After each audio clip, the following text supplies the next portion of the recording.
Alrighty. I think that this is page 9 in your little packet thing. Yeah, page 9. Unit 2, lesson 8, 4 times signature and note values. I know in the past I have told you that I care more about the top number of the time signature. Like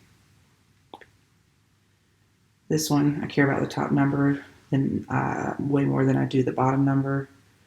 Well, today you can learn what the bottom number means. Yay!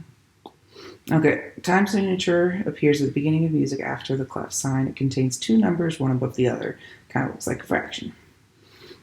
The upper number tells you how many beats or counts are in each measure, in this case 4. So when we've been doing all of our counting, we have to have all 4 numbers. We cannot go above, we cannot go below.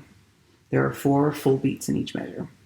The lower number indicates what type of note receives the beat. So we're saying there's 4 beats in a measure. The bottom number actually tells you what note gets the beat.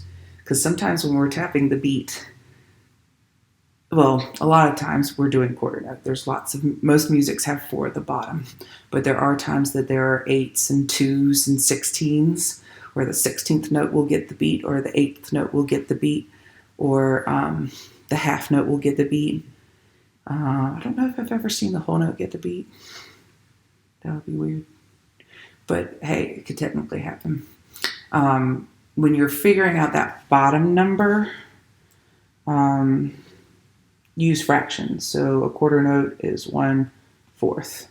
So if a 4 is on the bottom, the quarter note gets the beat.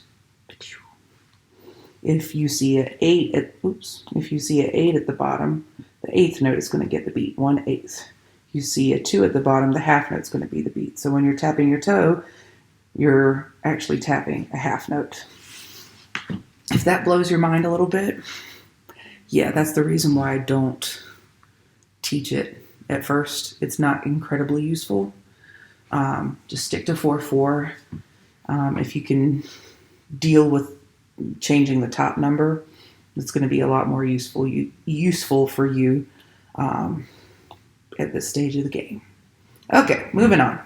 In 4/4 times, so they're talking about in this particular time signature, also known as this particular meter, a quarter note is 1 count or 1 beat. So quarter note is 1 beat.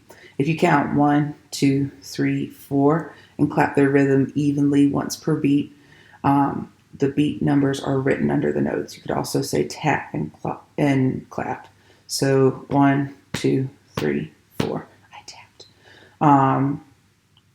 Usually, depending on learning style, people also can learn saying ta, ta, ta, ta. There's like ta and tt. You might have learned that before.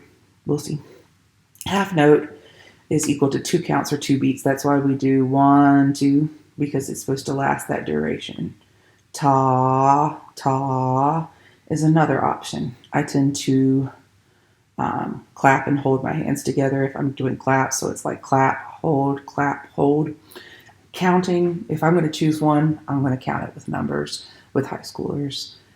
If they need the ta, I will do that. Clapping can help some people, not all. I think the numbers are the most important. And the evenly is talking about the steady beats. And if you just heard that sound, that was my dog. He must be dreaming. Yeah, he is. It's really funny. He's making sounds. Anyways, whole note is equal to 4 beats, 4 counts or 4 beats. Clap, and you would clap it and hold it. So clap, hold, hold, hold. So there's 4 in all. Beat numbers are written under the notes. Yes, they do spread theirs out.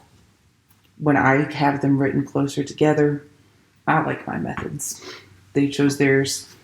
I'd rather you be able to show me that like all those 4 numbers belong to that one note, or these 2 belong to this, and these 2 belong to that. So that's just teacher preference. There's not really a right and wrong besides teacher's preference, which is why I make them right or wrong. When you are looking at these particular notes, they're going to have you do some adding first. So kind of did this on the last page with some equals, but like a quarter note is 1 beat, a quarter note is 1 beat, 1 plus 1 equals 2. A half note is 2 beats, a quarter note is 1 beat. Do that math and then keep going.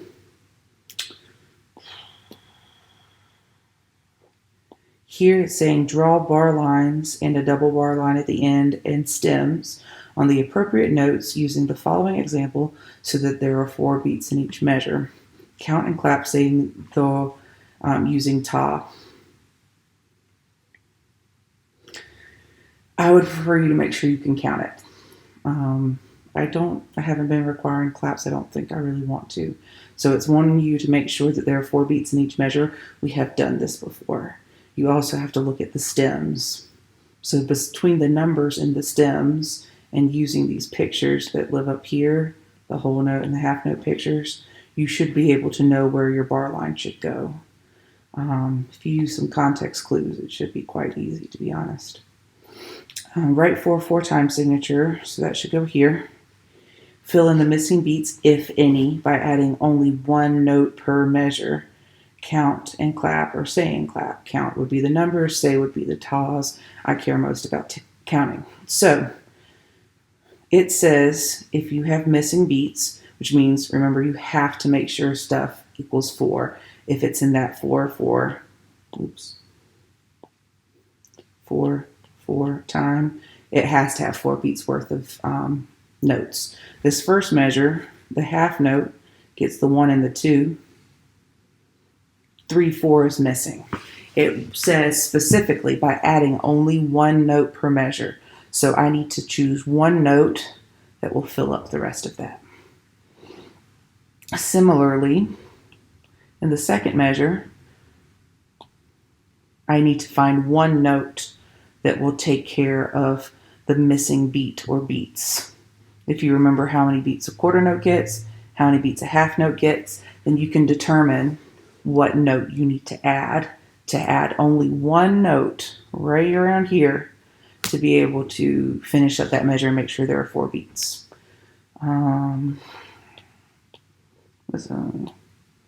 This one's obvious.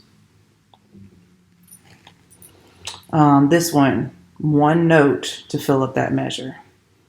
1 note to fill up all those counts. Oops. And again, 1 note, 1 note. And that is the end of that.